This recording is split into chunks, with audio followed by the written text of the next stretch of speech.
Vamos continuar, na verdade, um estudo que a gente iniciou. Tivemos 2 sábados aqui, né? Essa é o terceiro momento. E nós começamos, na verdade, fazendo uma análise do plano de restauração do Eterno para o homem. O homem que caiu por conta do pecado lá atrás.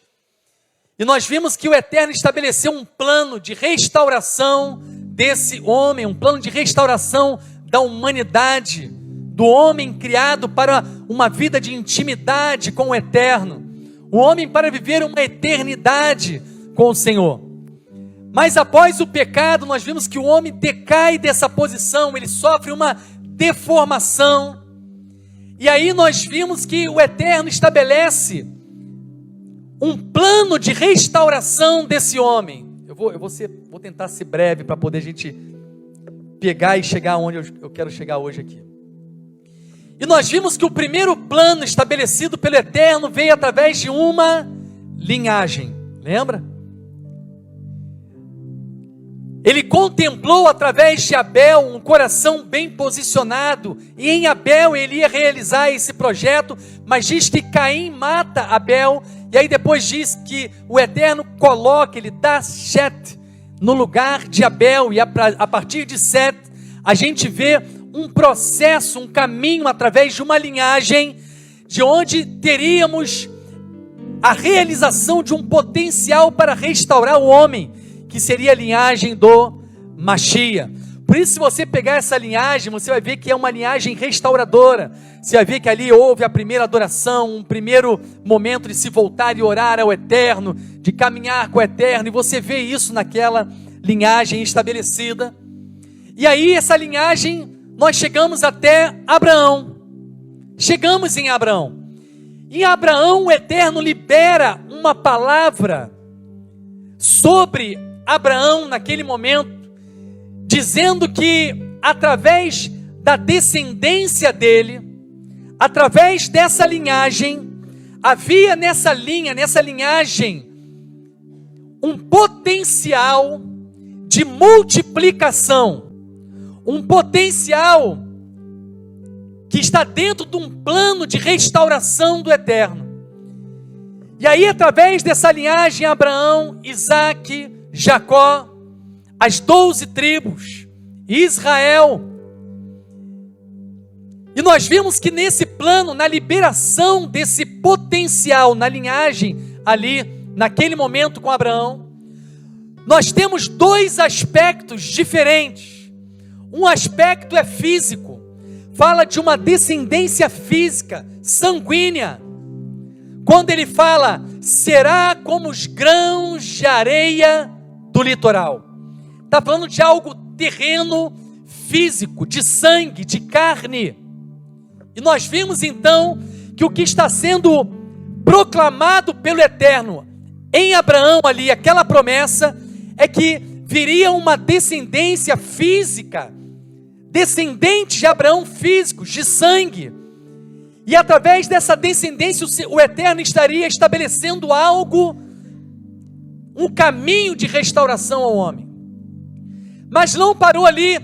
Existe uma outra promessa que veio através de Abraão, quando ele usa um outro símbolo, um outro significado. Ele compara algo às estrelas do céu. E aqui está falando de um outro nível de descendentes de Abraão. Fala de uma descendência espiritual, de algo celestial. E começa então naquele momento um projeto que vai começar a vir à realidade a partir daquele momento que o Eterno traz essa promessa a Abraão. Uma descendência física e uma descendência espiritual. Grãos de areia do litoral, estrelas no céu. E ali o processo se inicia e nós vemos o povo de Israel vindo através dos filhos de Jacó. E eles chegam ao Egito, e aquele tempo de Egito que a gente já falou aqui diversas vezes, até que chega o momento da libertação do Egito, daquele povo que agora já cresceu, já teve um crescimento, e esse número está aumentando, vindo à realidade a promessa feita a Abraão dos grãos de areia no litoral. aquilo está vindo à existência. A palavra liberada, uma parte da palavra está vindo à existência. E o Eterno agora estende esse projeto e ele diz: essa linhagem continua, porque dessa linhagem virá uma Mashiach, um outro impacto, uma outra potência vai trazer a realidade ainda nessa linhagem. A primeira foi física, em Abraão aqui, e nós temos esse povo que agora o Eterno liberta, tira do Egito e diz: vocês serão meu povo, eu serei o teu Deus. Um povo sacerdotal. Agora o Eterno lança e traz sobre o povo de Israel uma bênção tremenda. Ele separa, ele fala: eu escolho esse povo como meu povo em meio a todas as nações. Um povo que vai revelar, proclamar às nações, aos goim, quem sou eu, para que a restauração também alcance eles. Quando o Eterno estabelece o povo de Israel como um povo sacerdotal, é para que através do povo de Israel venha a revelação do Eterno, salvação do Eterno, alcance as demais nações. Esse é o plano. Tanto é que quando o Eterno conduz esse povo ao deserto e entrega esse povo a Torá, fica claro e evidente que a Torá e a instrução que o Eterno dá ao seu povo, instrução essa que revela a própria vontade de Deus, vontade que restaura o homem, que leva o homem de volta àquela posição de obediência à vontade de Deus. E nós vemos que aquela palavra é dada para todas as nações, entregue ao povo, mas para alcançar a todas as nações. Por isso a literatura judaica diz que ela é entregue em 70 línguas, né? Para revelar que ela, na verdade, é para todas as nações. Embora o instrumento através do qual o Eterno vai revelar essa vontade, e essa palavra é o povo de Israel. Povo físico, grão de areia. Mas havia um outro projeto, que ainda está esperando o seu momento. A promessa das estrelas do céu, de uma descendência de Abraão agora num nível espiritual e não mais físico, sanguíneo. Quando chega no início do primeiro século, vem o Mashiach. E através do Mashiach é que essa promessa a nível espiritual vai se tornar realidade, vai vir à existência, vai começar a se construir através de Yeshua ou Mashiach. E ele vem no início do primeiro século, e ele vem não só para trazer a realidade do cumprimento dessa promessa, mas ele vem também com um propósito de resgatar uma Torá e uma verdade que foi trazida pelo Eterno, mas que houve desvio do povo de Israel nessa caminhada. Quando você chega no início do primeiro século, existiam desvios da Torá, desvio da própria palavra. O Eterno precisa restaurar essa verdade e ao mesmo tempo trazer à existência a realidade das estrelas do céu, promessa feita a Abraão. Tanto é assim que a própria literatura judaica, Geulah e Mashiach, diz algo tremendo. A literatura judaica diz que quando o Mashiach vier, ele iria trazer uma nova Torá. Está assim, sabia? Está lá. Quando o Mashiach vier, ele vai trazer uma nova Torá. Mas a própria literatura judaica, quando declara isso, a própria literatura explica essa declaração. E ela diz, quando se diz uma nova Torá, não é uma Torá diferente, não é uma instrução diferente daquela que foi entregue no Sinai, mas diz, na verdade, é a plenitude da compreensão do que realmente essa instrução quer dizer. O verdadeiro sentido, o verdadeiro significado dessa Torá, a verdadeira função dessa Torá. E isso se dará através de uma obra chamada da renovada aliança, quando essa Torá que antes estava em pedra, entalhada em pedra, agora ela vem para ser escrita na mente, no coração do homem, através do Ruá, através do Espírito. A própria palavra ensina que como o homem conhece o homem, senão através do Espírito? E aí ela diz, da mesma forma, só se conhece Deus, a vontade de Deus, a instrução de Deus, através do Espírito.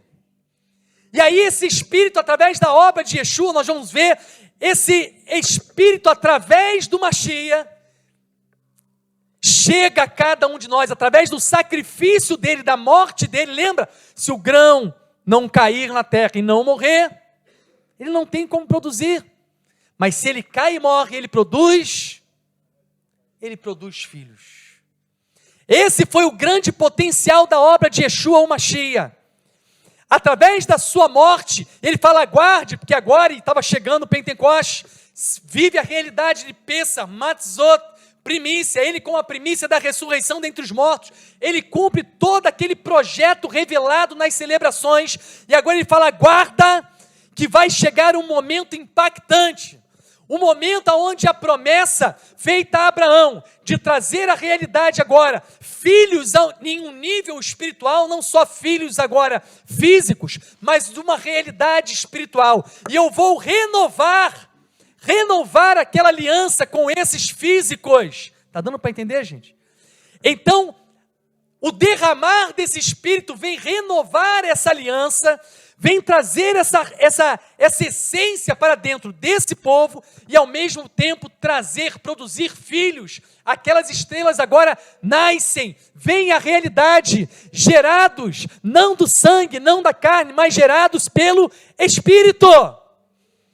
E aí nós vemos e contemplamos que quando o Eterno entrega aquela promessa a Abraão, lá atrás, do crescimento, da multiplicação que daria através dele no nível físico e espiritual, você estava fazendo parte do plano de Deus, você estava inserido no plano de Deus. E agora eu tenho um povo físico, descendentes físicos, reis e sacerdotes, e eu tenho agora num nível espiritual, filhos espirituais, descendente de Abraão. Você é filho de Abraão.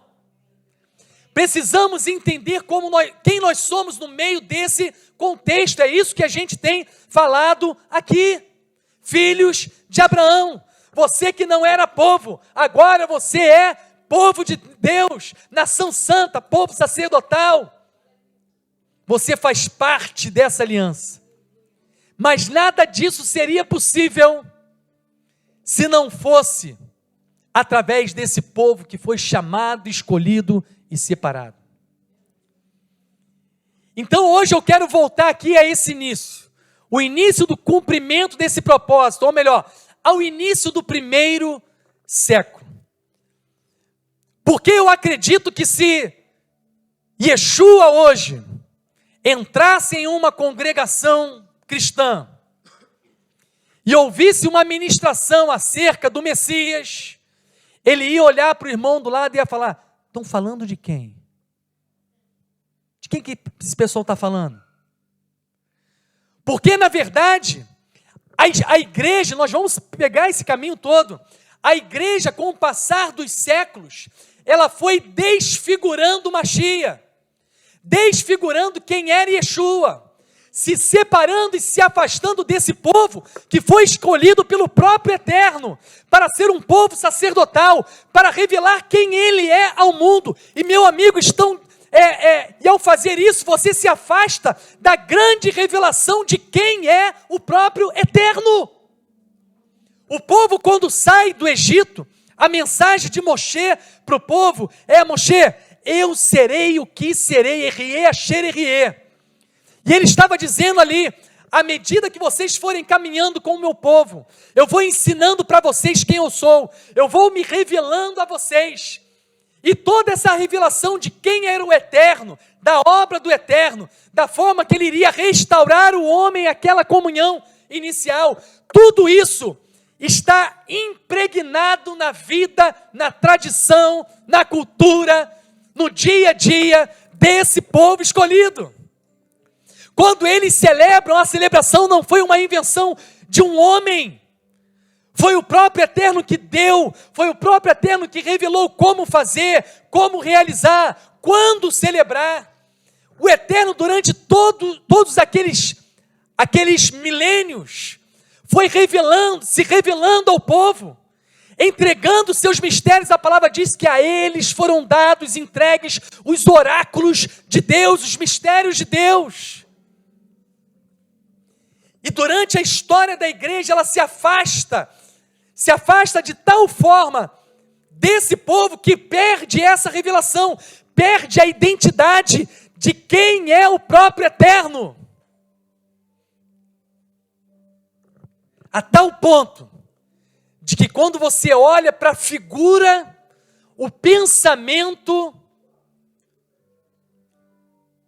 que ensinam acerca do Messias hoje, você olha e fala, não tem como ser um judeu. E isso é algo que nós precisamos remover da nossa vida, porque nós nos alimentamos disso durante muitos anos. Se você não remove isso da sua mente, se você não remove esses conceitos errados, deformados que a igreja trouxe para dentro de nós, quando você abrir a Brit Hadashah, você não consegue enxergar ela como ela é. Se você reparar, você abre a Brit Hadashah, você abre o Novo Testamento, vamos dizer assim, e você olha com um olhar cristão. Jesus foi um homem que não tinha nada a ver com o judaísmo, ele era contra o judaísmo. Esse é o óculos que eu usava quando eu lia o Novo Testamento. Eu botava o óculos que a igreja me deu.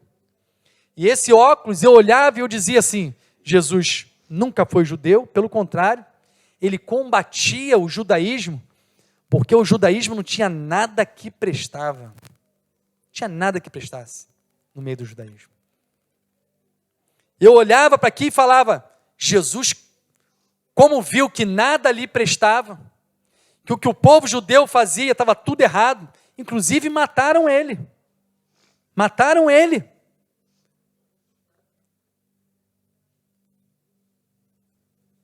E eu olho e ainda falo assim, por isso Jesus criou uma nova religião. Esses são os olhos que a gente olhava, não era? Não era? Jesus criou uma nova religião. Com Jesus com Cristo vem o cristianismo. Ensinaram isso para mim e para você, meu amigo. Mentiram para mim e para você. E vou te dizer, nem com má intenção, porque aprenderam assim. Porque os pais da igreja ensinaram assim. A igreja católica apostólica romana ensinava assim. E a igreja evangélica cristã vem dessa igreja católica apostólica romana, que foi pagã desde sua origem.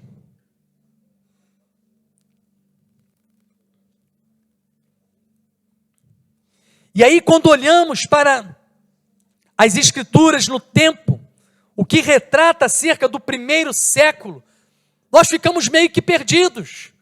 E isso precisa ser removido do nosso meio. Quando você olha alguém falar de fariseu, você pensa logo mal, fariseu não presta. Não é assim que você pensa? Fariseu virou uma forma de pejorativa. Se olham para mim e falam assim, esse cara é fariseu, está usando franjinha. Ele é fariseu. Fala de uma forma assim depreciativa. Fariseu é algo ruim. Fariseu não presta. Saduceu, ri. E agora está na moda os essênios. E tudo isso colocam no mesmo saco como algo ruim. Porque isso é judaísmo. Aqueles que traíram, que negaram Jesus e que mataram Jesus. chegam a esquecer da pregação deles, porque eles falam que Jesus morreu pelos nossos pecados. Ué, eu pensei que o seu pecado tivesse matado ele. Para mim, a culpa da morte de Jesus não tinha sido os fariseus, tinha sido o seu pecado. Mas na hora de falar do judeu, jogam a culpa. Quando na verdade ele morreu por causa dos nossos pecados.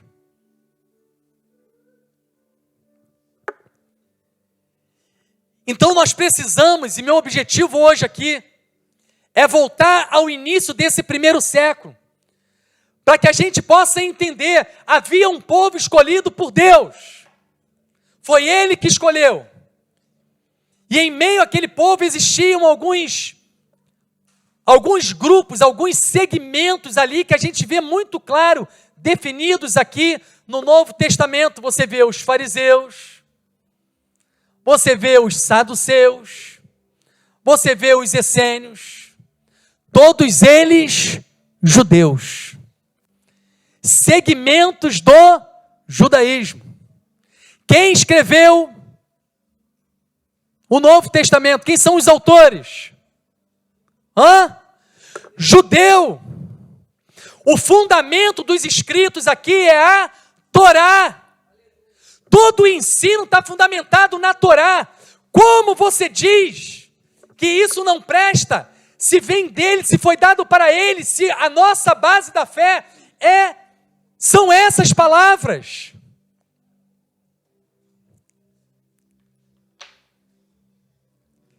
E o mais importante, no primeiro século, fala baixinho aí, não tinha igreja evangélica no primeiro século. Jesus não criou uma religião, ele não abriu igreja, não havia cristianismo. A gente vai ver esse termo mais na frente. Não havia catolicismo.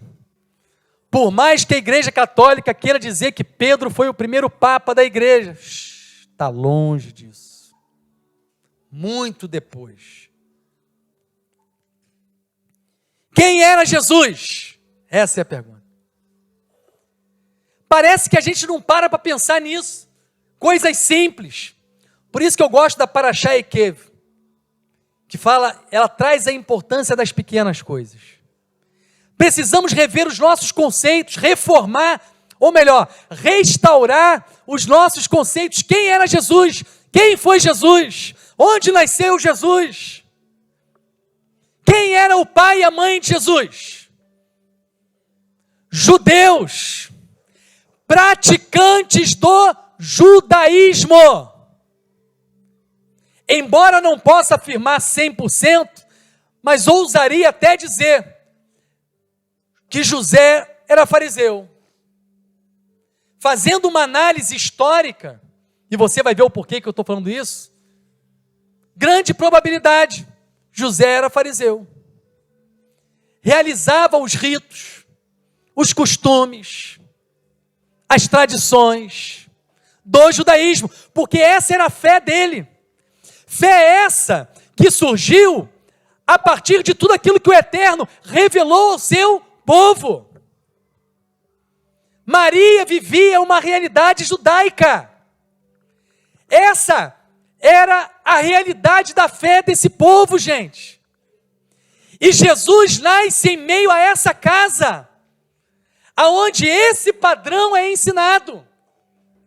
A gente parece que não para pensar nisso. Eu não pensava, estou falando isso porque eu não pensava. Que Jesus cresceu no meio de uma casa judaica. Maria e José cumpriam as instruções da Torá. Diz que eles iam, gente, eles frequentavam a sinagoga. Levavam Jesus para a sinagoga. Eles iam em cada celebração para Jerusalém, para viver as festas lá em Jerusalém, todo ano. Toda celebração que tinha que subir, e subiam. Eu inventei isso? Está no Novo Testamento. Lucas falou isso. Lucas, capítulo 2, é só a introdução, eu vou começar agora. Lucas capítulo 2.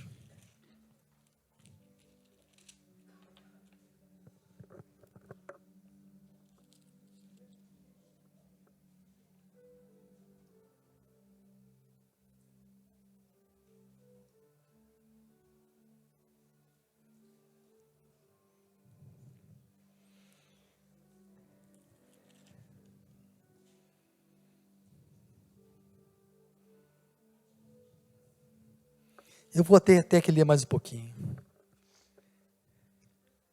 Prometo que se eu não conseguir acabar hoje, eu vou continuar. Capítulo 2, versículo 25. Vou ler até um pouquinho antes. Versículo 21. Qual era o costume judaico? Nascia criança, o que fazia? 8º dia. Prática judaica, instrução, Torá. E aí diz lá no versículo 21, no 8º dia, data da realização da Brit Milá, foi-lhe dado o nome Yeshua, usado pelo anjo para chamá-lo antes da sua concepção. Ao chegar o tempo da purificação deles, de acordo com a Torá de Moshe, Yosef e Miriam o levaram a Jerusalém para apresentá-lo a Adonai, como está escrito na Torá de Adonai. Todo primogênito do sexo masculino deve ser consagrado a Adonai. E também para oferecer o sacrifício de um par de rolinhas, ou 2 pombinhos, de acordo com a Torá de Adonai. Havia em Jerusalém um homem chamado Shimeon. Ele era um tzadik, um justo piedoso, um termo muito utilizado para os fariseus. Justo, piedoso, que esperava ansiosamente pela consolação de Israel. E o Ruach HaKodesh, o Espírito de Deus, estava sobre ele. Fora-lhe revelado pelo Ruach HaKodesh que não morreria antes de ver o Messias de Adonai. Movido pelo Espírito, foi ao pátio do templo. Quando os pais trouxeram o menino Yeshua para lhe fazerem o que requeria a Torá, Shimeon o tomou nos braços e disse uma brahá a Deus, dizendo: agora, Adonai, de acordo com tua palavra, teu servo pode partir em paz, porque vi com os meus olhos tua Yeshua, que preparaste na presença de todos os povos, uma luz que levará para a revelação aos Goim. Olha o potencial que está acontecendo aqui naquela linha, gente, da revelação que vai alcançar as estrelas, a promessa feita a Abraão, e glória a teu povo Israel. Tem 2 níveis aqui, tá vendo? Povo Israel, Goim. O pai e a mãe de Yeshua estavam maravilhados com as coisas que Shimeon dizia a respeito dele. Shimeon os abençoou e disse à mãe da criança, Miriam: esta criança causará a queda e o soerguimento de muitos em Israel. Ela se tornará um sinal contra o qual as pessoas falarão. Além disso, uma espada perfurará seu coração. Tudo isso acontecerá para revelar os pensamentos mais íntimos de muitas pessoas. Também estava ali uma profetisa chamada Hana, Bet Penuel, da tribo de Asher. Ela era uma mulher muito idosa, vivera com o marido apenas 7 anos. Tinha judeu profetizando. Tinha dom presente ali no meio deles, gente. Contava agora 84 anos, nunca deixou o templo e adorava a Deus dia e noite, jejuando e orando. Como é que você coloca todo esse povo judeu como um povo que não está ligado ao eterno? Se você está vendo aqui um homem cheio do Espírito, um homem que vê, ele viu, ele não foi cegado, a cegueira não foi para todos, como nós vimos lá em Romanos capítulo 11, esse homem, esse judeu justo, piedoso, Diz aqui que ele viu Yeshua, ele reconheceu Yeshua como o Mashiach, como Yeshua, a salvação que vem de Yah, de E, a salvação que vem do Eterno. Ele reconhece isso. E agora essa mulher, que vivia ali no templo em adoração, uma mulher fiel, que o Eterno usava. Vocês vão ver que uma das características dos essênios era a capacidade de profetizar. Chega a dizer os historiadores que tudo que os essênios falavam se cumpria. Está na história. Yosef ben Matitiyahu trouxe uma visão geral desse primeiro século, mais conhecido como Flávio Josefo. Nome dele, Yosef ben Matitiyahu. Como você diz que não tem fariseus? Você vê na Kidmon Ben Gurion, Nicodemos. Um homem que se abre para a própria palavra de Yeshua, que vai até Yeshua, e querem denegrir tanto a imagem do fariseu, que inventam uma história de que ele foi escondido de noite, para ninguém ver que ele estava indo lá falar e fazer pergunta para Yeshua. Nada disso, gente. Da onde tiraram essa história que ele foi escondido? Da onde tiraram isso? Na Kidmon Ben Gurion era um homem de grande responsabilidade no templo, na sinagoga. Um dos principais da sinagoga era um homem atarefado. Ele era um empresário, meu amigo. Ele tinha hospedarias, era dono de hospedarias. Quando as pessoas iam para Jerusalém para celebrar as festas como determinado pela Torá, principalmente as 3 festas da peregrinação, Pessach, Shavuot e Sukkot, ele alugava as hospedarias, era um homem atarefado, encontrou um momento no meio de tudo aquilo, porque ele sabia que havia algo importante acontecendo. Ele reconheceu que o que estava sendo contemplado e realizado através de Yeshua era algo além do natural. Assim ele chega até Yeshua, para averiguar a verdade, para verificar a verdade. Eu vou falar um monte de coisa, depois eu volto. A gente olha para a figura de Paulo, um dos principais que a gente tem aqui, diversas cartas escritas. E hoje eu ouvi um vídeo que um cara, ao explicar, e vai falando sobre os fariseus, saduceus, e ouvindo, e tem uma hora que ele fala assim, que Paulo, ele era fariseu, mas ele se converteu. Da onde o cara tirou esse texto? Se quando Paulo fala, ele fala assim, ó, eu sou fariseu. Ele não fala eu era, eu fui fariseu. Ele fala eu sou fariseu. Fui ensinado aos pés de Gamaliel, fariseu. As 2 principais escolas em Jerusalém eram farisaicas. A escola de Shammai e a escola de Hillel era de fariseus. A maioria da população, o povo, a maioria deles seguiam os fariseus, a linha farisaica. Mas a gente vai ver isso mais adiante. Estou na mulher aqui. Quando Yosef e Miriam terminaram de fazer tudo que a Torá de Adonai exigia, eu não falei o que ela falou? Tendo chegado ali naquele exato momento, começou a agradecer a Deus e a falar a respeito da criança, a todos os que esperavam pela libertação de Jerusalém. Houve um reconhecimento profético, e através de um homem, um tzadik, um homem justo, que vê e fala, a salvação, essa é a salvação, Yeshua. A salvação chegou, posso partir. Reconhece que aquela criança que estava diante dos olhos dele era o Mashiach. E vemos que não havia cristianismo, meu amigo. Yeshua estava inserido dentro de uma cultura judaica, de uma tradição judaica daquela época, e muito provavelmente com um envolvimento muito grande pelos próprios fariseus.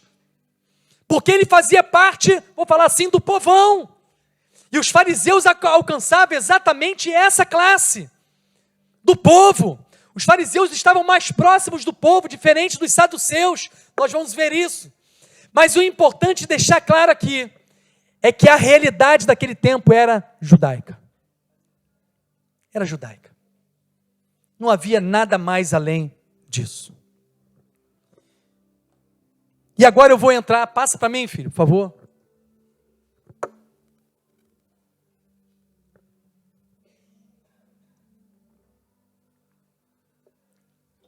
Eu queria falar um pouco para vocês desses 3 segmentos que tinha do judaísmo. Isso é judaísmo, tá bom? Você que fala assim, estão judaizando a igreja. Meu amigo, se judaizar é você trazer, primeiro, se judaizar, escuta aí quem está em casa. Se judaizar é remover a paganização que está dentro da igreja, já estaria bom demais. Eu já falaria daieino, já seria bom demais. Remover o paganismo que está... As pessoas estão preocupadas com o judaizar, e quando você olha para o judaísmo, para a vida diária do judeu, ela está totalmente envolvida na palavra de Deus, na Torá, no Tanar, na Brit Hadashah. A vida diária do judeu é a sua fé. Fé e vida são uma coisa só. Mas estão tão preocupados porque isso não pode entrar na igreja. Mas o paganismo, as celebrações pagãs, festa judaica não pode entrar. Mas festa pagã pode. Meu amigo, acorda, desperta. Sai dessa mentira, sai desse engano.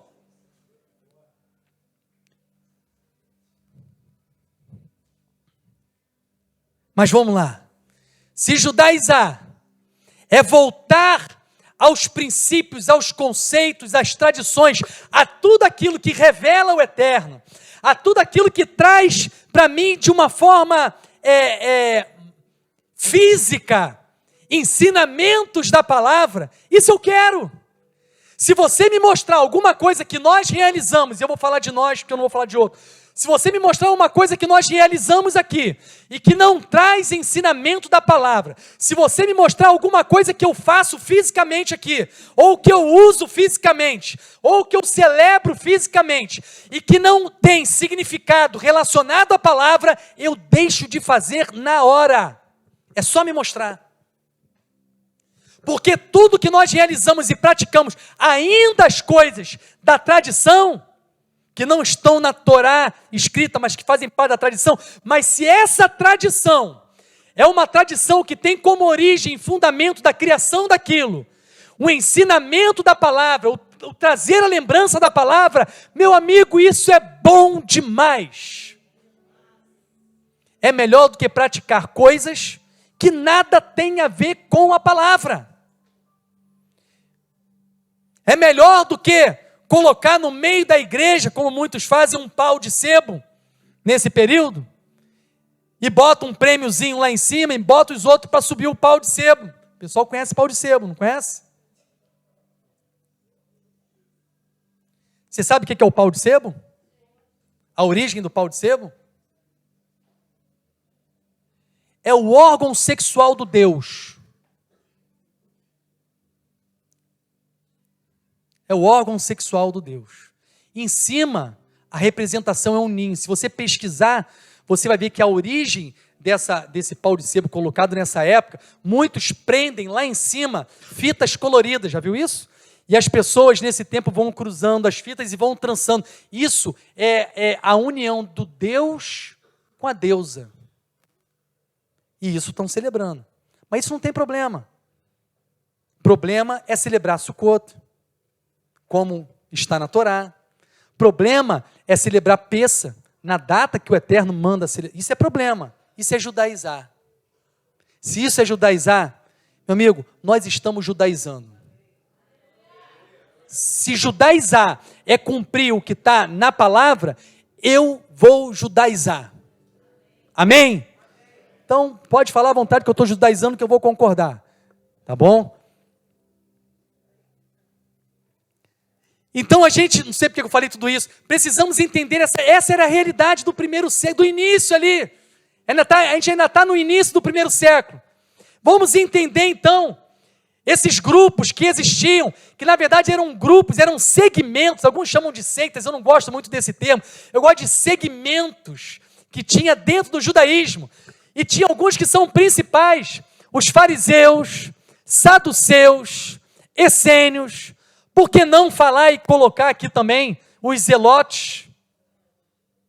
E depois, mais adiante, nós vamos ver um novo grupo.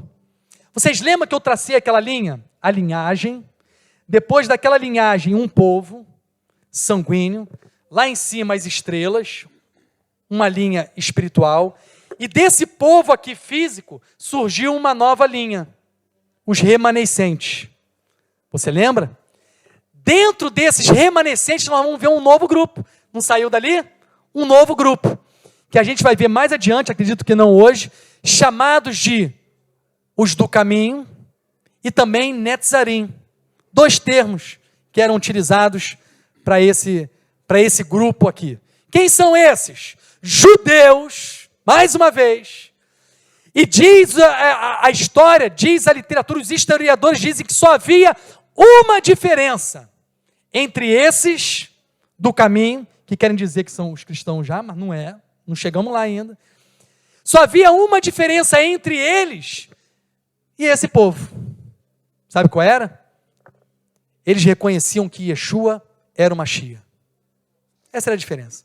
Todas as demais coisas, dizem os historiadores, eles faziam.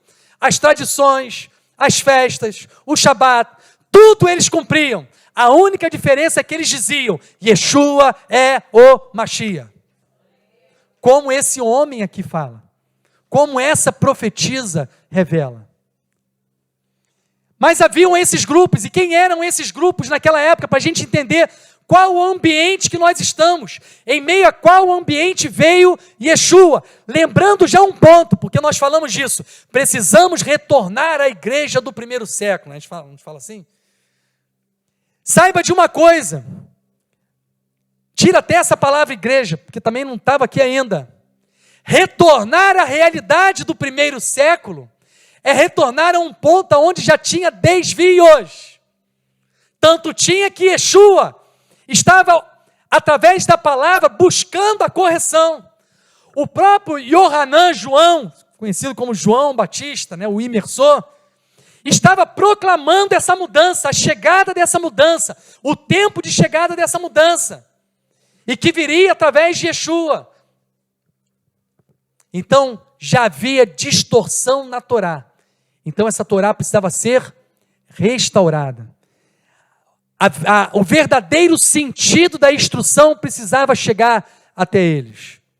Então, cuidado também com esse retorno, para você não retornar e levar e voltar também para os desvios daquela época, que já haviam, tá bom?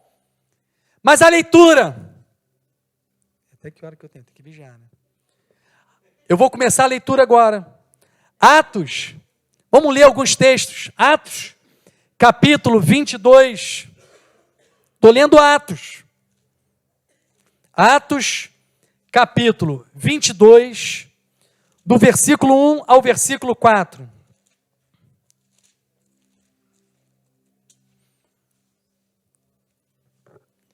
Gente, nós precisamos entender isso. Precisa ser uma lavagem na nossa vida. Atos capítulo 22, versículo 1 ao 4. Irmãos e pais, ouçam-me enquanto lhes apresento minha defesa. Quando eles ouviram que lhes falava em hebraico, acalmaram-se um pouco mais. Portanto, ele continuou, sou judeu, nascido em Tarso da Cilícia. Quem está falando aqui? Isso. Mas fui trazido para essa cidade, instruído aos pés de Gamaliel, em todos os detalhes da Torá. Quem instruiu ele? E ele tem orgulho de falar isso aqui, gente. Ele tem orgulho de falar, eu fui instruído por Gamaliel. Foi qualquer um, não. É o que ele está dizendo. Na Torá de nossos antepassados. Porque tem gente que fala assim, mas Yeshua, a Torá, era uma outra Torá. Então o que é que houve com Paulo? Ele está dizendo que a instrução dele é a Torá dos antepassados. Era tão zeloso por Deus quanto qualquer de vocês hoje. Perseguia até a morte os seguidores deste caminho. Opa! São aqueles remanescentes que ele perseguiu. Prendendo homens e mulheres e lançando-os na prisão. Quem era Gamaliel? Quem era esse Gamaliel que foi o professor, o mestre aqui de Paulo, que ele fala com tanto orgulho? Atos, capítulo 5, versículo 33. Atos 5, 33. Ao ouvir isso, os membros do Sanedrim, você vai entender depois que quem fazia parte desse Sanedrim aqui, do Sinédrio. Quem fazia parte?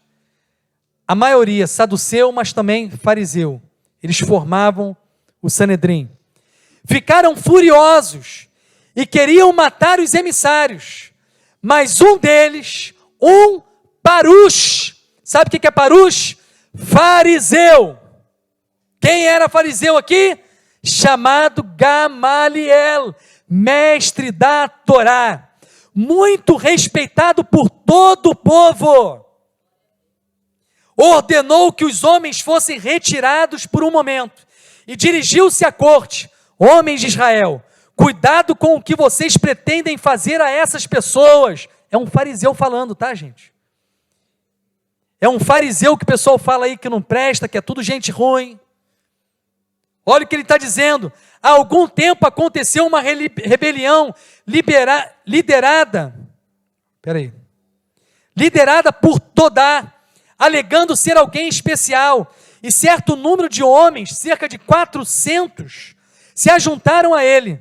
Quando ele foi morto, todos os seus seguidores se dispersaram e acabaram em nada. Depois disso, Yehudá ha-Gelili liderou outra rebelião no tempo do registro para o pagamento do imposto aos romanos. E algumas pessoas se insurgiram contra ele. Entretanto, ele foi morto e todos os seus seguidores foram dispersos. Portanto, no caso presente, meu conselho é que vocês não interfiram. Deixem esses homens e soltem-nos. Se essa ideia ou movimento tiver origem humana, fracassará. Mas caso proceda de Deus, não serão capazes de impedi-los. Vocês se acharão lutando contra Deus. Quem está falando, quem está trazendo esse conselho maravilhoso é um fariseu chamado Gamaliel. Aos pés de quem Shaul aprendeu. E só para encerrar essa história, eles aceitaram o conselho, depois de chamar os emissários e mandar açoitá-los, ordenando-lhes que não falassem em nome de Yeshua, e os deixaram partir. Os emissários saíram do Sanedrim extremamente alegres por terem sido considerados dignos de humilhação por causa de Yeshua. E todos os dias, no pátio do templo e de casa em casa, não deixavam de ensinar e anunciar as boas novas que Yeshua é o Messias. Toda vez que você vê a mensagem pregada ao judeu, pelos emissários, pelos remanescentes, o tema vai ser o mesmo. Yeshua é o Mashiach. Porque é isso que eles precisavam. Essa era a única coisa que eles precisavam entender. Yeshua é o Mashiach. Quando eles iam pregar para os goíns, para as outras nações pagãs, o estilo de pregação era outra. Eles não usavam o termo Mashiach. Os gentios não tinham nem ideia do que era Mashiach.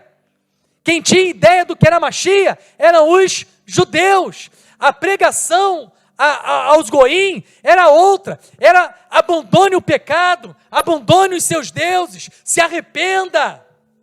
Essa era nascer de novo, a imersão, o arrependimento. Essa era a realidade propagada aos goim. Você vê isso nas palavras que são trazidas. Atos 23, 1 a 10.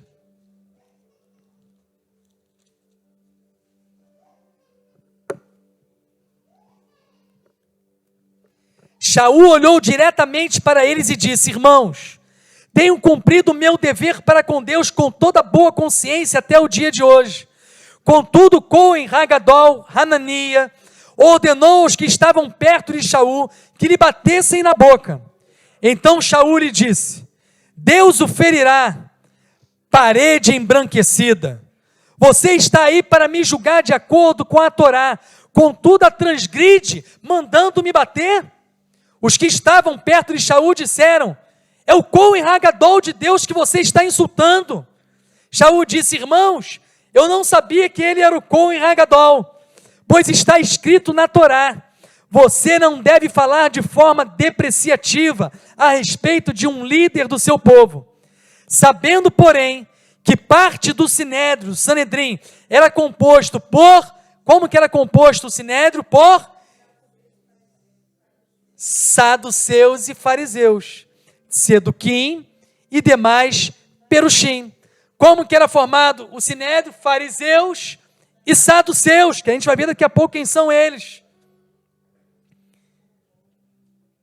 Irmãos, eu sou... Olha o que ele fala. Shaul está falando, gritando: eu sou. Ele não falou eu era, eu me converti, agora não sou mais. Não, ele está dizendo: eu sou perush. Eu sou fariseu também. E olha o que ele vai continuar, você vai entender o porquê que ele vai falar isso. Por isso que é bom entender o contexto, gente, para entender as escrituras. Ele vai falar: sou Parush, filho de Perushim, estou sendo julgado por causa da esperança da ressurreição dos mortos. Quando ele disse isso, surgiu uma discussão entre os Perushim e Tseduquim, e a multidão ficou dividida. Por que houve confusão quando ele falou isso? Estou sendo julgado porque eu estou pregando acerca da ressurreição. Por quê? Porque os fariseus acreditavam na ressurreição dos mortos. Os saduceus, não. Para adiantar, naquela época, eu vou adiantar, depois a gente vai explicar isso melhor. Naquela época, o sistema do templo estava corrompido. A posição no sacerdócio já era comprada, era adquirida. E com isso, na verdade, quem conseguia adquirir a posição? Quem tinha mais condição financeira, a elite. Então, os saduceus é que estavam nessa posição. A maioria desses que estavam na posição sacerdotal eram a classe alta, a elite, chamada de os saduceus. E os saduceus, eles eram mais céticos. Eles não acreditavam na ressurreição. Eles não acreditavam na imortalidade da alma. Eles não acreditavam numa vida futura. Para ele a vida era essa aqui, ponto final. E eles que ocupavam essa posição ali no templo. Já os fariseus eram de uma classe mais simples. Embora seja desenhado algo diferente, a gente aprende totalmente diferente. Havia simplicidade no meio dos fariseus em relação à sua vida diária ali. Havia simplicidade, você vê nos historiadores, até no que eles comiam, de comida simples. Havia uma simplicidade. O que havia, aquela arrogância, estava relacionada à fé, à religião, às práticas. Isso a gente vai ver mais adiante. Mas esse sinédrio, ele era formado por essas duas classes. Por isso há uma discussão. Paulo fala que ele estava pregando acerca da ressurreição. E da onde ele tira esse conceito? Porque ele era fariseu, acreditava na ressurreição. Foi aluno de Gamaliel, fariseu, ensinava a ressurreição, que a ressurreição era uma verdade na Torá, no projeto de Deus.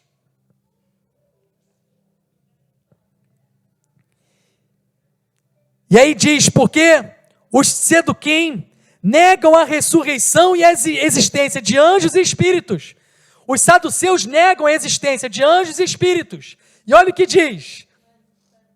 Ao passo que os fariseus creem em todas elas, dizendo que os fariseus creem na ressurreição, os fariseus creem em anjos e os fariseus creem nos espíritos. Vou para outro texto. Mateus capítulo 22 é um texto importante. Gente, desculpa estar lendo textos assim. Mas é importante a gente verificar que aquilo que a gente está falando está contido aqui no Novo Testamento. Vou chamar assim para que todos entendam. Mateus capítulo 22, versículo 15. Esse era o mundo. Essa era a realidade do tempo de Yeshua. Mateus capítulo 22, versículo 15. Então os fariseus saíram e começaram a planejar um meio de usar as palavras de Yeshua contra ele mesmo. Eles lhe enviaram seus talmidim e alguns partidários de Herodes. Eles disseram: Rabi, sabemos que você diz a verdade, que realmente ensina o caminho de Deus. Não está preocupado com o que as pessoas pensam sobre você, porque não dá atenção a status pessoal. Portanto, diga-nos sua opinião. A Torá permite o pagamento de impostos ao imperador romano ou não? Yeshua, porém, sabendo da má intenção deles, disse: hipócritas, por que vocês estão tentando me enganar? Mostrem-me a moeda usada para pagar o imposto. Eles lhe mostraram um denário e ele perguntou: de quem é essa imagem e esse nome? Do imperador, eles responderam. Yeshua lhes disse: então, deem ao imperador o que pertence ao imperador, e deem a Deus o que pertence a Deus. Ao ouvirem isso, eles ficaram admirados, deixaram-no e foram embora. Yeshua ainda sabia que havia um grupo naquela época chamado os zelotes. Quem eram os zelotes? Que eu acho que nem chega a mencionar sobre eles aqui no Novo Testamento. Os zelotes eram fariseus, só que tinham uma postura diferente. Eles eram mais revolucionários, contra o sistema romano. Eles se rebelavam contra aquele sistema, não aceitavam de forma nenhuma aquele sistema romano, inclusive o pagamento de impostos. Então havia esse assunto em tela naquela época ali. Eles não concordavam em ter que pagar impostos aos romanos. Um outro grupo, um outro segmento dentro do grupo dos fariseus. Meu amigo, chega a ter mais ou menos 40 segmentos naquela época. Pensamentos diferentes dentro desses grupos principais que a gente colocou aqui, para você ter uma ideia. E para você entender então, os fariseus eram mais próximos do povo. Havia um império dominante naquela época, um império romano ali. Os saduceus, eles eram uma elite muito ligada à política. Eles eram aqueles intermediadores. Eles tinham que manter Jerusalém calma. Eles não podiam deixar que aquela fé que havia, que o povo se rebelasse contra o império. Então eles eram um tipo de mediadores. Eles queriam estar bem com o império, porque mantinha a posição deles e o poder deles. E para isso eles precisavam também do apoio dos fariseus. Eles não podiam se separar completamente dos fariseus. Por quê? Porque os fariseus tinham o povo. Tinham uma força que era o povo seguindo eles e caminhando com eles. Então havia uma troca, uma negociação. Isso você vê naquele tempo ali. E aí o templo totalmente profanado. Nesse sistema, no meio desse sistema de negociação, de troca de favores, de posição. E tudo isso para buscar com que eles pudessem permanecer com a sua fé e com as suas práticas. E na verdade vai continuar um texto grande aqui, eu queria passar para poder a gente visualizar esses grupos aqui, para que eu possa encerrar. Então, os 3 segmentos. No primeiro século existiam diversos grupos integrantes do judaísmo, destacando-se os perushim, fariseus, os tzedukim, saduceus, os isiim, são os essênios, e os canaim, os zelotes, e diversas outras subdivisões dentro deles, chegando até umas 40 aí. Os fariseus eram profundos conhecedores da Torá, seguiam as tradições dos antepassados, criam na imortalidade da alma, na ressurreição dos mortos, na soberania e no controle do Eterno sobre todas as coisas, bem como na recompensa para os justos e o castigo para os ímpios no mundo vindouro. Por isso que você vê uma supervalorização do fariseu ao que eles realizavam a prática, ao realizar as coisas. E aí eles se perderam nessas práticas, colocaram isso acima como se isso justificasse a vida deles e mais nada. Tratavam a lei oral como dada pelo Eterno a Moshe, sendo a mesma colocada inclusive acima da lei escrita. Também davam atenção elevada às obras e recompensas delas. Eram a maioria do povo simples. Uma grande diferença entre o fariseu e o saduceu. O fariseu, ele tinha a lei oral, que era uma lei que, depois a gente vai estudar ela, era passada de geração, não era a lei escrita, não era a Torá. Além da Torá, eles diziam que o Eterno tinha dado a Moshe também a interpretação e outras leis a eles, e isso não foi escrito, isso teria sido passado de geração a geração. Isso é o que eles acreditavam. Já os saduceus rejeitavam, não aceitavam essa lei oral, aceitavam apenas a Torá. Por isso que a gente vai entrar num tema mais adiante, que é importante a gente tratar aqui depois, qual a nossa posição e entendimento em relação à lei oral. O fariseu chega num ponto em que ele coloca a própria lei oral acima da lei de Deus. Desvio! Falo logo. Desvio! Nada pode estar nem no mesmo pé de igualdade, muito menos acima da lei escrita, daquilo que o Eterno diz que está na Torá. Nada. Nada. Os saduceus pensavam assim. Aqui você tem um ponto positivo do saduceu. E alguns até dizem, será que eles não tinham nenhuma tradição? Ponto meu pessoal. Eu acredito que eles seguiam e realizavam muitas coisas que estavam na lei oral. A diferença que eu entendo que havia é que eles não tinham a lei oral como algo dado pelo Eterno a Moshe, mas algo que o povo foi caminhando e realizando e adquirindo e estabelecendo. E aí havia necessidade de uma análise. O que era bom, o que era de acordo com a Torá e o que não era. Nós vamos ver depois, estudando isso aqui, que haviam coisas na tradição que eram contrárias à Torá.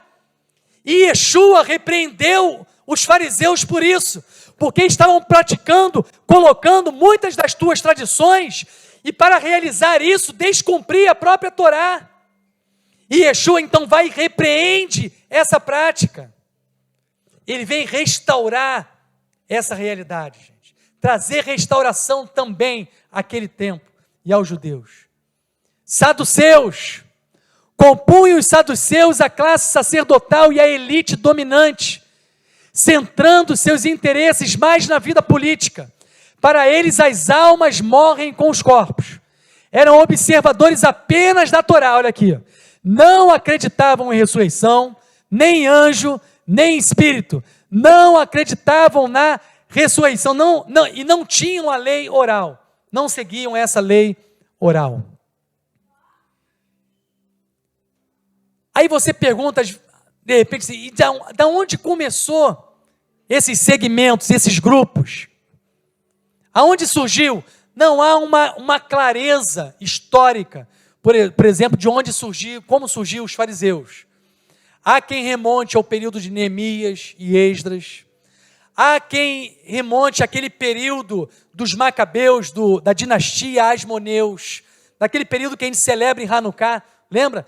Da tentativa do Império Grego de helenizar o povo de Israel, e aquele combate que surge ali, e a retomada de Jerusalém, a reconsagração do templo. E os essênios? Os essênios creem que as almas são imortais também. Levam uma vida simples, dividem os seus bens entre si, vivem do que produz a terra na simplicidade, praticam o celibato, embora haja registros de alguns com família, não fazem sacrifícios no templo. Flávio Josefo os classifica como a mais perfeita de todas. Realizam o ritual de lavagem constantemente. Quando viajam, não levam nada consigo. São apocalípticos. Acreditam em uma batalha entre os filhos da luz e os filhos das trevas. Profecia, revelação. Gente, a realidade que acontece ali, como o templo estava com um sistema deformado, o que acontece? Muitos desses segmentos se afastam, os essênios fizeram isso. Eles não reconheciam mais a legalidade na realização do sacrifício no templo. Eles não querem nem estar no meio daquilo que está acontecendo. Então eles se afastam, se separam daquele meio e vão então para o deserto. Tem um local lá em Israel, Qumran. Você que vai a Qumran, você vai ter possibilidade de visitar. Que vai a Israel vai ter a possibilidade de visitar Qumran. Algo que tem vindo muito à tona por causa dos pergaminhos do Mar Morto, que fala muito acerca desse povo. E diz que eles viviam uma vida simples. E a gente vai ver que, na verdade, quando a gente olhar para Yeshua, porque você vai perguntar, onde que Yeshua está no meio disso tudo? Você vai ver um pouquinho aqui, você vai ver um pouquinho ali. Você vai ver que muita coisa que os essênios realizavam, Yeshua e os discípulos realizam. Olha aqui, quando eles saíam e viajavam, a instrução: não leva nada com vocês. Vai na simplicidade. Lembra que foi dito? Vai, não leva nada, não leva. Vai simples. Você vê aqui no meio dos essênios o ritual de purificação em água, mikvê, batismo. O batismo não é uma criação, não é algo que pertence a uma nova religião. Meu amigo, você não quer judaizar? Tira o batismo. Isso é do judaísmo. Isso está lá há muito tempo, a purificação está presente. A mikvê, a piscina de purificação, está antes de entrar no templo. Está dentro das sinagogas. Você chega na sinagoga de Cafarnaum, sinagoga frequentada por Yeshua, logo na porta, na entrada, quando você entra, tem uma piscina de purificação, águas de purificação. Yohanan não era crente, evangélico, ele era judeu, e ele estava realizando atos de purificação, e ele não batizava em nome do Pai, do Filho e do Espírito Santo, não. E nem batizava em nome de Jesus. Yeshua não tinha se revelado ainda, ele foi anterior, ele veio preparar a gente não pensa nisso, né? A gente não para pensar nisso. O que ele estava fazendo então? E a base do batismo hoje, falam que está em João. Quando na verdade aquele ato, era um ato de purificação, que muitos dizem, vou falar assim, de um tempo em que Yohanan, ele também se separou daquela realidade, assim como os essênios, e ele teria inclusive vivido com os essênios no deserto. Lembra onde que vivia João? Qual era a roupa dele? Se não me falha a memória, se eu estiver enganado, sábado que vem eu corrijo, tinha um líder dos essênios, que ele se vestia de casca de árvore.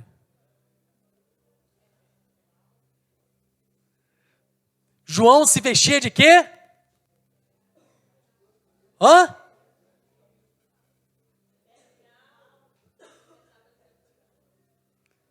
Então você vê a vestimenta, da onde surge isso? No meio dos essênios.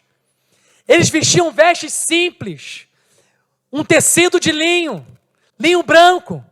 Essa questão profética vem muito daí. Vestido de branco. E a imersão, quando você vai em Qumran, você vai ver que era ato comum na vida deles, era purificação.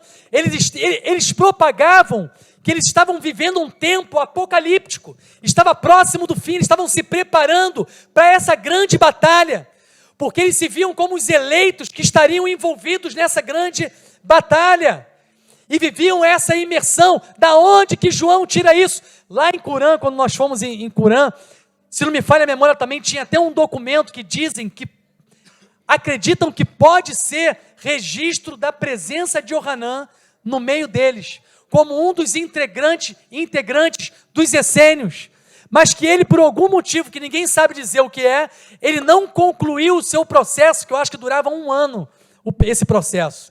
Ele não concluiu esse processo por algum motivo. Então, o ato de imersão é de purificação, é um chamado ao arrependimento, a uma mudança. Essa é a realidade propagada por Yohanan. Quem sabe, um essênio. Passa para mim, Gabriel. Prometo que estou encerrando. Olha o que Flávio Josefo fala de Torá escrita e Torá oral, que depois a gente vai entender o conceito das duas. Contentar-me-ei agora em dizer que os fariseus, que receberam essas constituições pela tradição de seus antepassados, as ensinam ao povo. Os saduceus, porém, as rejeitavam, porque elas não estão compreendidas entre as leis dadas por Moisés. Olha o que eles estão dizendo. Que estes afirmam serem as únicas que são obrigados a observar. Isso fez surgir entre eles uma grande divergência, que deu origem a diversos partidos. As pessoas de classe mais elevada abraçaram a dos saduceus, e o povo alinhou-se com os fariseus. Passa para mim. Eu vou ler e vou encerrar aqui, gente, por hoje. O mestre da justiça e o sacerdote ímpio. 2 termos utilizados, uma para a realidade dos essênios e outra para o templo em Jerusalém. Após a morte de Judas Macabeu, lembra? A revolta dos Macabeus, a retomada do templo, a purificação do templo.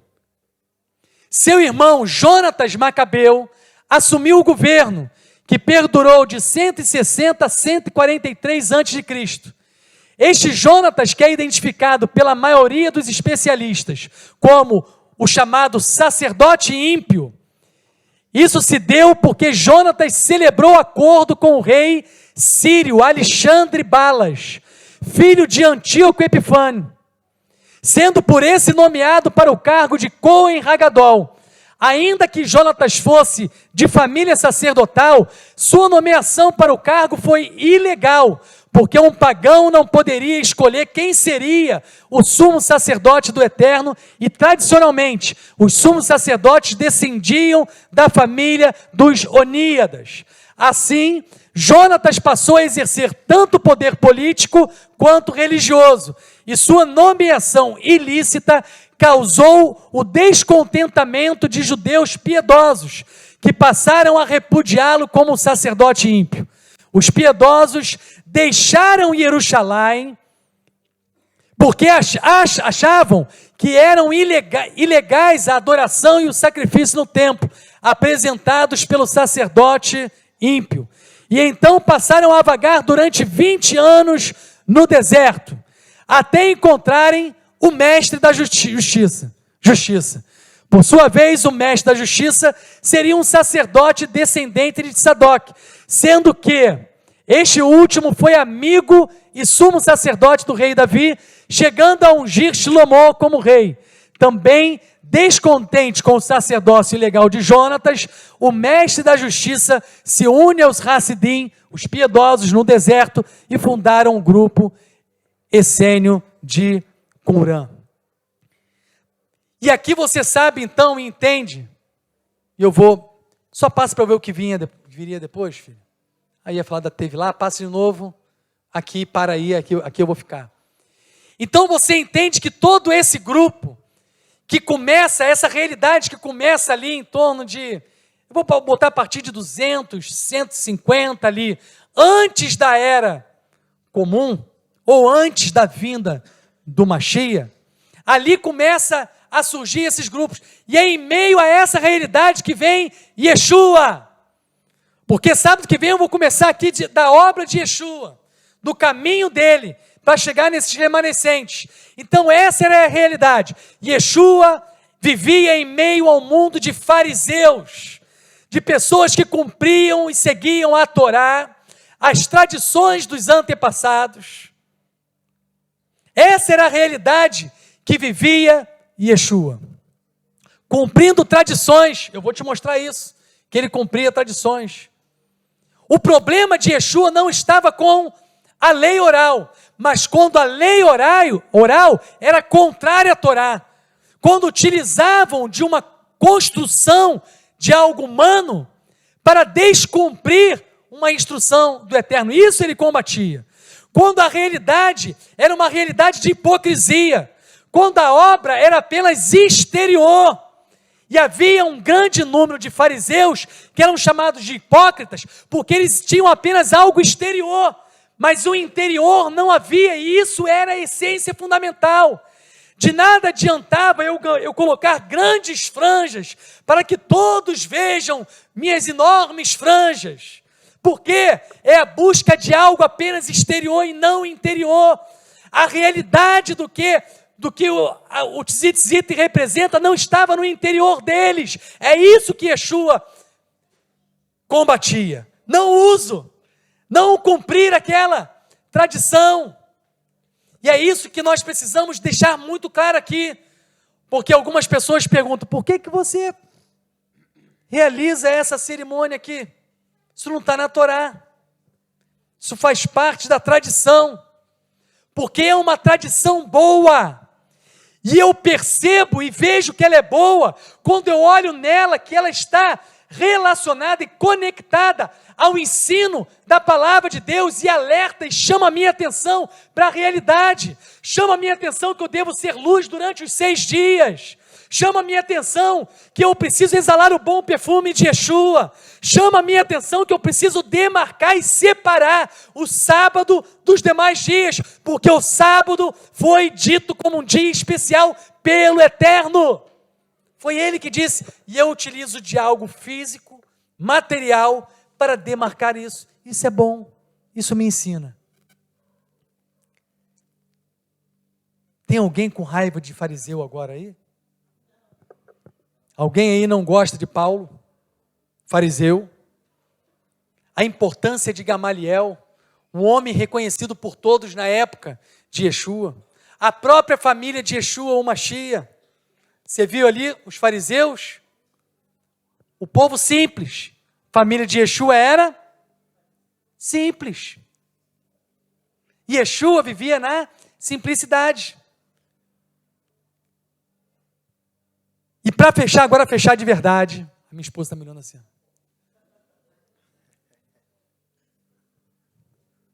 Tudo bem, eu vou fechar. Vou obedecer a minha esposa. On.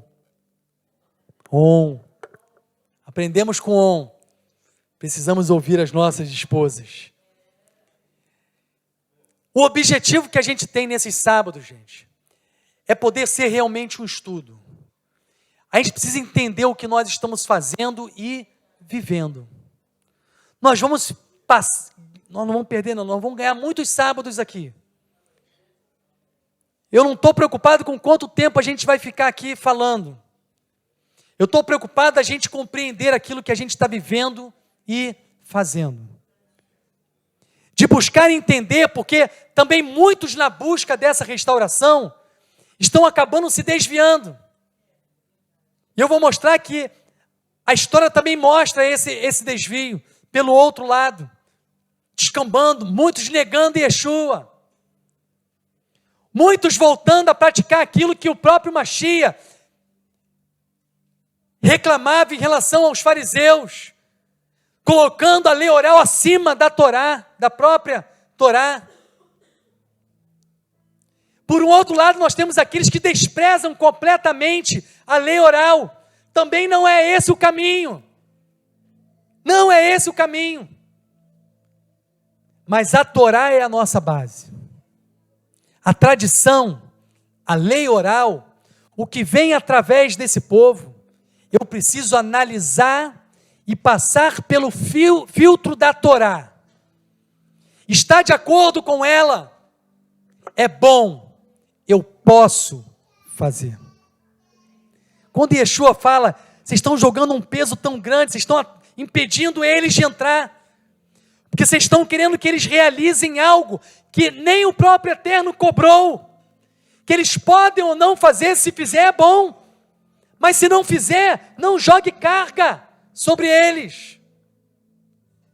Isso a gente precisa entender muito bem aqui, para saber o que nós estamos fazendo, para podermos cumprir o propósito que Deus estabeleceu para a nossa vida. Amém? Apague da sua mente o conceito de fariseu que trouxeram para você. Tinham muitos fariseus bons, fiéis, tzadikim, homens justos, homens que buscavam a verdade, que viviam a verdade. Todos esses segmentos nós vemos homens assim. Então precisamos entender essa realidade, gente. Amém? Shalom. Glória a Deus.